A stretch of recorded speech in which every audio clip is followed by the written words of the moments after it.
צהריים טובים, קוראים לי נועם קיבש, בן 26 ממודיעין, סטודנט למנהל עסקים בהתמחות שיווק, שנה ג' ואחרונה, מילואימניק, מפקד בסיירת גולני.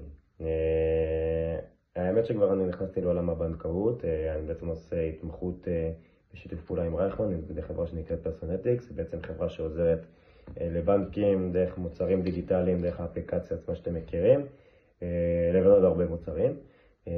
האמת שאני מרגיש שאני באמת מביא לפה הרבה בשולחן. בעצם אני עשיתי בשנה וחצי האחרונות 330 יום מילואים, בין אם זה בעזה, לבנון. פיתחתי הרבה יכולות אישיות, בין אם זה הובלה, התמודדות עם לחץ, יצירתיות, חוסן נפשי, דברים שרק במלחמה אתה באמת יכול להרגיש אותם מהצווארך, במיוחד גם במהלך שנפצעתי.